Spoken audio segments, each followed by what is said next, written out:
Organise किए थे, जिसमें आज ये मीटिंग संपन्न हुई और इसमें दिल्ली वही आयाम वही नाम बस नाम नया, कुछ इस तरह का स्लोगन दिया गया है। क्या इसके मायने हैं, किस तरह की पार्टी की नीति है और साथ में बस नाम नया ये बातें क्यों आई है, ये हम समझेंगे मानकर साहब से। तो सर बताएंगे, सबसे पहले आपने जो स्लोगन दिया है पार्टी के बैनर तले बस नाम नया, क्या इसके हम मायने निकाले, किस तरह का इसके माध्यम से मैसेज आप देना चाहते हैं पार्टी कार्यकर्ताओं को, देश के लोगों को, प्रदेश के लोगों को? यमलेश जी, आज का जो ये मीटिंग है राष्ट्रीय लेवल का एडमिनिस्ट्रेटिव मीटिंग है, जिसमें देश भर से पार्टी के पदाधिकारी आए हुए हैं।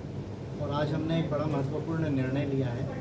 अम्बेडकराइट पार्टी ऑफ इंडिया का नाम जो हम इसको एक विस्तार अच्छा नाम देना चाहते थे, तो उसके ऊपर आज हमने निर्णय लिया है और कुछ नामों का सुझाव अभी हम करने जा रहे हैं। उसमें से जो भी नया नाम आएगा वो हम आपको कम्युनिकेट करेंगे। बट बेसिकली ये सारे नाम साइंस को, डेमोक्रेसी को, ह्यूमैनिटी को जो है वो प्रमोट करते हैं। इस तरह के नाम हैं, उसमें से एक नाम जो भी आएगा वो हम आपको बताएंगे। नाम बदलने की वजह क्या निकल कर सामने आई सर? क्या किस लिए जरूरी पड़ा आपको नाम बदलना, या नाम बदलने के लिए क्यों विचार करना पड़ा? देखिए यमलेश जी, अभी जो दौर है ना, फोर्थ इंडस्ट्रियल रेवोल्यूशन का दौर है। यहाँ से आगे विज्ञान और प्रौद्योगिकी का दौर है। जो देश, जो लोग, जो समाज, जो राज्य, जो कम्युनिटीज़ ज्ञान, विज्ञान और प्रौद्योगिकी को, साइंस एंड टेक्नोलॉजी को अडॉप्ट नहीं करेगी, वो कहीं ना कहीं पीछे छूट जाएगी दुनिया के अंदर। और इसलिए हम चाहते हैं, इंडिया में इसकी बहुत कमी है।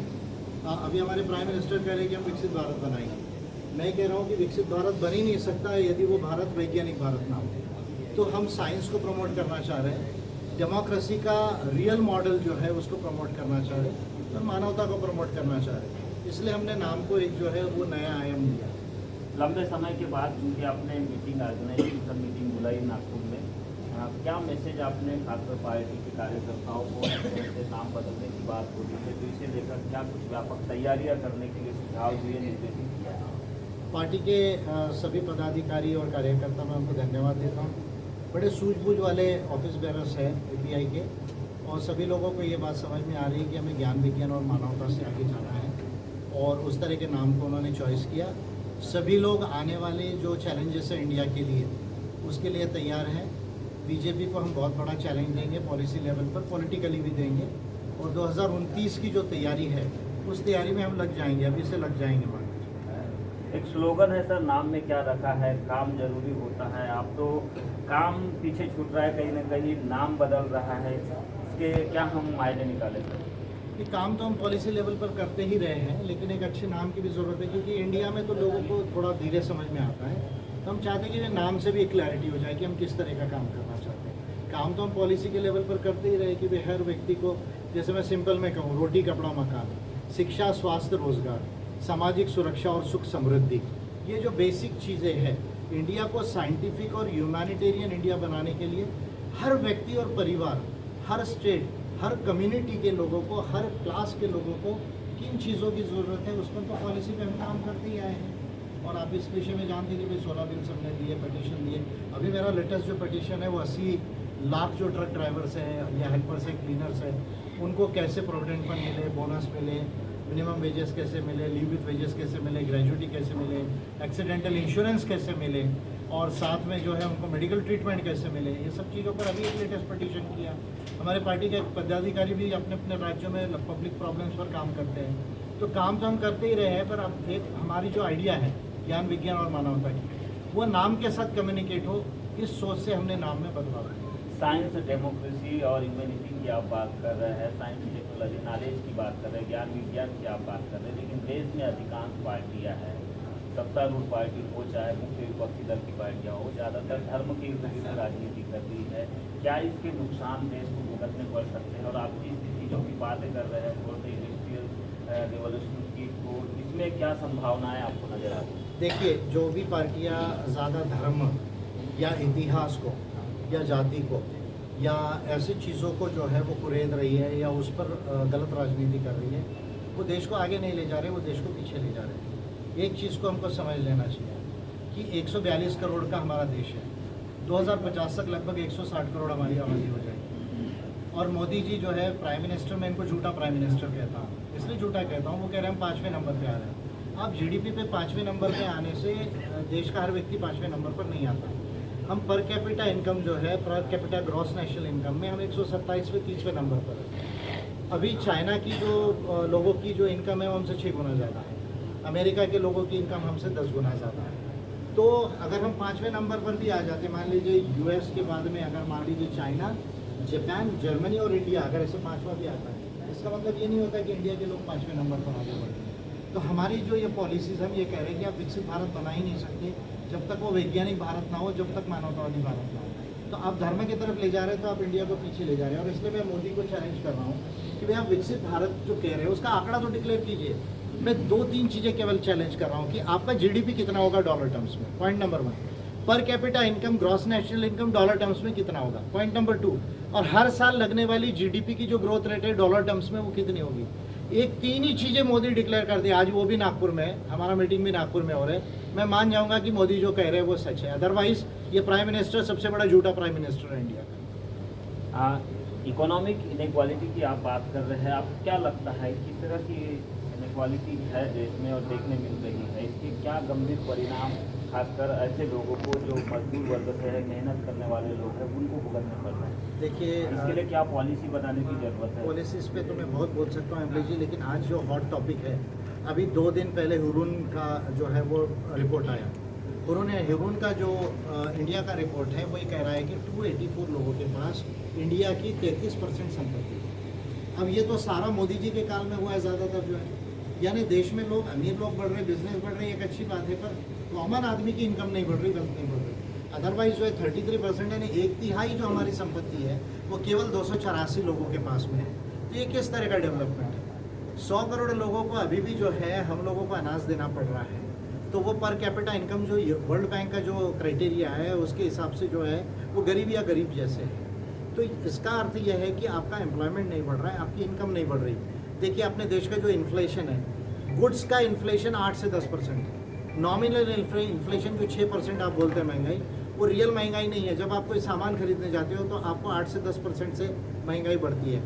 उस टर्म्स में आपकी जो सैलरी है या इनकम है हर महीने की वो नहीं बढ़ रही, तो देश के लोग अमीर नहीं होंगे। तो इसका मतलब ये जो पॉलिसी बीजेपी की सरकार बना रही है वो विषमता को बढ़ाने की जो है वो पॉलिसी बना रही है देश के अंदर, और डेमोक्रेसी को जो है वो बर्बाद करने की जो है पॉलिसी बना रही है। ये अम्बेडकराइट पार्टी ऑफ इंडिया के राष्ट्रीय अध्यक्ष विजय मानकर जी है। इनका कहना है कि भारतीय जनता पार्टी यानी कि सत्तारूढ़ पार्टी के द्वारा जो पॉलिसी बनाई जा रही है देश में, वो साइंस और टेक्नोलॉजी के साथ नॉलेज को दरकिनार करते हुए बनाई जा रही है। इससे आर्थिक विषमता बढ़ रही है, इससे देश में बड़े पैमाने पर सांप्रदायिकता बढ़ रही है। ऐसे में देश को सुजान बनाने के लिए, लोगों को मध्यम अमीर बनाने के लिए, लोगों को आर्थिक लेवल पर समानता के रास्ते पर लाने के लिए एक विशेष नीति की ज़रूरत है, और वो नीति केवल विजय मानकर जी बना सकते हैं, ये उनका दावा है। हालांकि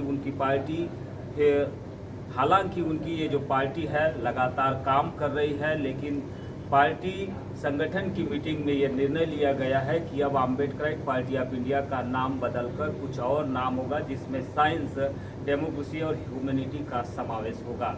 देखना यही होगा कि जब नए नाम के साथ पार्टी मैदान में आएगी तो किस तरह के तेवर देखने मिलते हैं, किस तरह के तेवर देखने मिलते हैं और किस तरह के विचार पार्टी के सामने आते हैं, जिसे लोग भारत के एक्सेप्शनल हिनोनिया जी मौजूद हैं, बताएंगे। जिस तरह का नाम बदलने की प्रक्रिया पार्टी में चल रही है, इसे लेकर आपके क्या विचार हैं और किस तरह से देखते हैं, क्या संभावनाएं आप तलाश रहे हैं राजस्थान में खासकर पार्टी को लेकर? देखिए, आज का युग ज्ञान विज्ञान मानवता का है। जो भी देश प्रगति कर रहे हैं, आज जो 4th इंडस्ट्रियल रिवॉल्यूशन चल रही है, चाइना, अमेरिका जैसे देश हैं या जापान, जर्मनी जैसे, फ्रांस जैसे जो देश हैं, उन्होंने आज जो भी प्रगति की है, जो भी विकास किया है, वो साइंस एंड टेक्नोलॉजी की बदौलत वो किया है। लेकिन अभी हमारे भारत में कहीं ना कहीं हम उन चीज़ों को छोड़कर और धर्म, संस्कृति और विचारधारा के ऊपर जो है हम लड़ाई लड़ रहे हैं। आज उन चीज़ों की आवश्यकता नहीं है, आवश्यकता ज्ञान विज्ञान मानवता की है। और इसी कड़ी में इसी प्रासंगिकता में पार्टी का जो नाम है वो रखा जाएगा तो आज हमारी जो है ये मीटिंग हुई है, डिस्कस चल रहा है। चुनाव आयोग में जो है हम नाम भेजेंगे और जो भी नाम फाइनल होगा वो नाम है वो हम पार्टी का जो नाम है वो रखा जाएगा। और इसी उद्देश्य से आज अम्बेडकर पार्टी ऑफ इंडिया की ये जो नेशनल एग्जीक्यूटिव कमेटी की और जो जनरल बॉडी की जो मीटिंग है वो आज आयोजित होगी। नाम तो बदलना तय है, लेकिन काम को लेकर क्या तैयारी होगी? नाम बदलेगा तो जरूर है कि काम भी करना पड़ेगा और काम दिखाई भी देना चाहिए लोगों के बीच में। तो काम को लेकर राजस्थान में क्या तैयारी होगी आप लोगों को? देखिए, अम्बेडकर पार्टी ऑफ इंडिया ने कभी काम छोड़ा ही नहीं है। Ambedkar party of India policy making में आज भी फर्स्ट नंबर पे है। हमारी जो पार्टी है उसके राष्ट्रीय अध्यक्ष धीमान विजय मानकर साहब हैं, जो पॉलिसी बनाई है उन पॉलिसियों को कांग्रेस और बीजेपी है दोनों ने जो है वो चुराया है।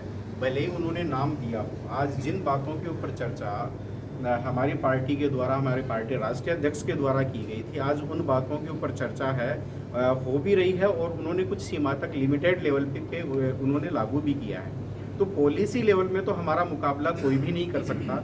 बस ये है कि एक बार हमें ये जनता से उम्मीद है कि हमें एक बार अवसर दिया जाए, संसद और विधानसभाओं में हमारे लोगों को पहुंचाया जाए और उसके बाद में देखा जाए कि इस पार्टी के द्वारा क्या क्या किया जा सकता है और देश की उम्मीदों के ऊपर हम निश्चित रूप से खरा उतर के और उनकी भावनाओं की को जो है वो ध्यान में रखते हुए काम है वो करेंगे, ऐसी हमें अपेक्षा है। और एक बार जनता भी हमें जरूर अवसर देगी, हमें ऐसी उम्मीद है। तो लोगों और देश की उम्मीदों पर खरा उतरने का काम एपीआई बदले हुए नाम के साथ भी लगातार करते रहेगी। हमारे साथ उड़ीसा स्टेट से विजय कुमार बेहरा जी है, छविलाल नियाल जी है।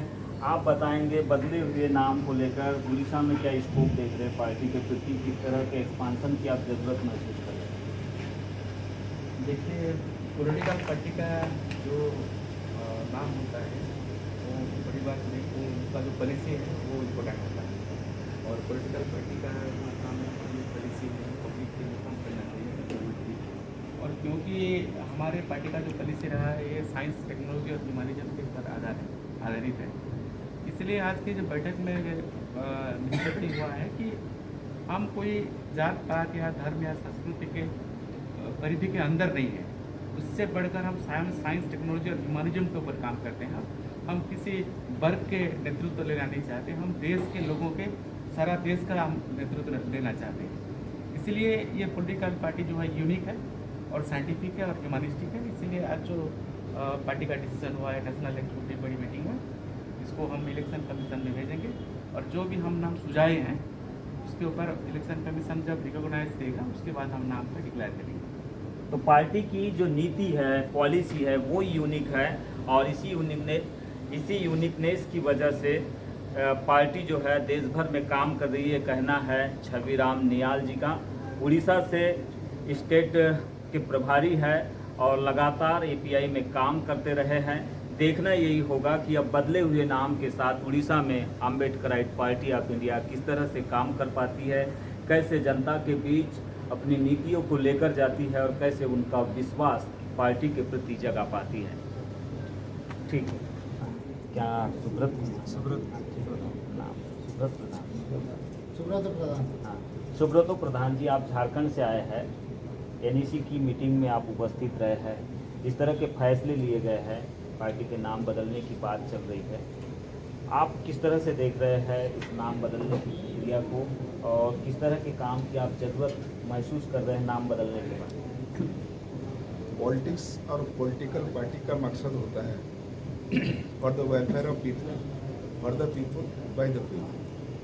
तो इस परिप्रेक्ष्य में यदि हम लोग इंडिया का राजनीति का विश्लेषण करें विगत कई सालों से, 50 दशक से, तो हमारा पार्टी अनुभव कर रहा है कि लोगों का भलाई तभी हो सकता है जब भी हम लोग विज्ञान से ही, टेक्नोलॉजी से ही लोगों को क्यूमुलेटिव विकास, जो हम लोग का फॉर्मूला, शिक्षा, स्वास्थ्य, रोजगार, ह्यूमन राइट, रिसोर्स, हमारा यहाँ पे आबादी लगभग 147 करोड़ है और हम लोग नियर फ्यूचर में बिगेस्ट पॉपुलेशन स्टेट बनने जा रहे हैं राज्य। तो जब तक इतना बड़े समुदाय को सारा उनका मानविक विकास, शिक्षा, स्वास्थ्य, रोजगार और सारा करेंगे, ये विज्ञान के बिना द फोर्थ रिवोल्यूशन यहाँ पे चल रहा है, साइंटिफिक रिवोल्यूशन, और उसको हम एडॉप्ट नहीं करके विभिन्न पॉलिटिकल पार्टियाँ केवल वोट की लेने के लिए लोगों को गुमराह कर रहे हैं, परंतु हमारा पार्टी लोगों को पूरा सामूहिक विकास करके देश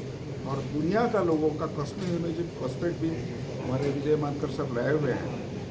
तो हम लोग प्योरली एक साइंटिफिक पार्टी हैं और ये विचारधारा कहीं ना कहीं नाम में भी झलकना चाहिए।